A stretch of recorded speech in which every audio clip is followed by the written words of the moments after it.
एक माता पिता की नहीं, लाखों माता पिता के साथ ऐसा व्यवहार हो रहा है। ये हमारी बुद्धि, हम रोज एकांतिक में सबसे यही कहते हैं कि माता पिता को भगवान का स्वरूप समझो। तो आज भी उस तो मेरे बेटे एक ही बेटा है, जब तक शादी नहीं हुई थी तब तक तो ठीक था। शादी होने के बाद उसने मेरे को छोड़ दिया। अब मैं कहाँ जाऊँ, क्या करूँ? ये एक माता पिता की नहीं, लाखों माता पिता के साथ ऐसा व्यवहार हो रहा है।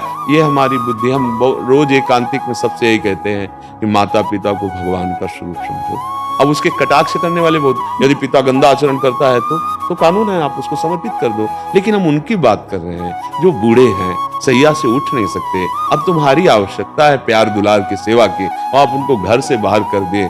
धिक्कार है तुम्हारे जीवन को, जिन्होंने तुम्हारा पालन पोषण किया, 9 महीने गर्भ में रखा। उस माँ को हमारा तो हृदय विचकित हो गया सुन करके। इसीलिए हम कहते हैं सबसे नाम जप करो, भगवान के सिवा दूसरा कोई अपना नहीं। जब तक स्वार्थ रहता है तब तक ये सारी दोस्ती, मित्रता, पुत्र सब कोई किसी का नहीं, कोई किसी का नहीं। एकमात्र भगवान सबके साथ। अच्छा, उनसे परिचय नहीं, भगवान से परिचय नहीं, हमारी बुद्धि अशुद्ध हो गई है।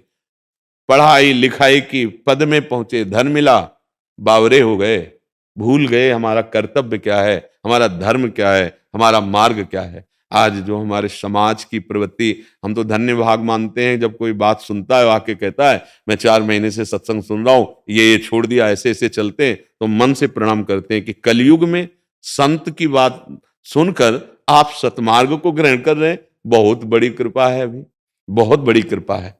तो आपको तो केवल अपनी बेटी की चिंता है, हमें पूरे भारत की बेटियों की चिंता है। कई तरह से हमारे धर्म का नाश होता चला जा रहा है। गर्भ में बेटी है तो बेटी जवान हुई तो जिनकी मानसिकताएं बिगड़ी हुई, राक्षस, वो राक्षसी बुद्धि के, अब कैसे बतावे कि इसमें तेरा भी नाश है। जो तू कृत्य कर रहा है, इसका परिणाम जब आएगा तो तेरा जीवन नष्ट हो जाएगा। अगर सुख की ही लालसा है तो भगवान का आश्रय लेकर संयम से चल, पानी ग्रहण करना और धर्म पूर्वक गृहस्थी से चलना। पर वो सब हट रहा है। मोबाइल में गंदी बातें देखी जा रही हैं। जो देखा जाता है, जो बोला जाता है, जो सुना जाता है, वही चिंतन होता है, वही संकल्प बनता है, वही क्रियाएं हो रही हैं। अब अगर भगवान की शरण नहीं, अध्यात्म का ज्ञान नहीं, तो राक्षसी भाव बढ़ता चला जाएगा। यही राक्षसी भाव है, जैसे शराब पीना, मांस खाना, व्यभिचार करना, जुआ खेलना, इसी में तो कलयुग का वास बताया गया है। और हमारे नई पीढ़ी गिरती चली जा रही। माता पिता पैसा दे रहे हैं और वो जा करके ड्रग्स ले रहे हैं, हुक्का पी रहे हैं, नशा सीख रहे हैं, गंदी बातें कर रहे हैं। क्या जीवन का उत्थान होगा? चाहे बच्चा हो चाहे बच्ची हो, जब तक आपकी अवस्था परिपक्व नहीं हो गई तब तक ब्रह्मचर्य रहो। ये व्यसन आदि किसी को भी सुखी नहीं करने वाले। देखो, पागलों जैसी स्थिति हो गई बच्चों की। अब कई ऐसे बच्चे मिले जो जैसे ड्रग्स लेते हैं ना, अब उनको समय से ड्रग्स ना मिले तो कुछ भी कर सकते हैं। पागलपन सा, ये क्या यार, क्या जीवन बना लिया।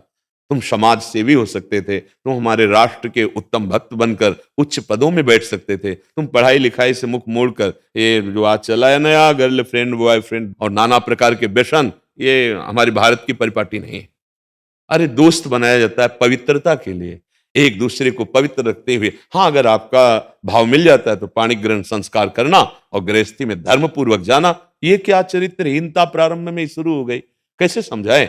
ये क्या हुआ? अभी तुम नए कमल जैसे बच्चे हो, तुम व्यसन में पड़ गए। तुम नए बच्चे ऐसे हिंसात्मक, बहुत विचित्र।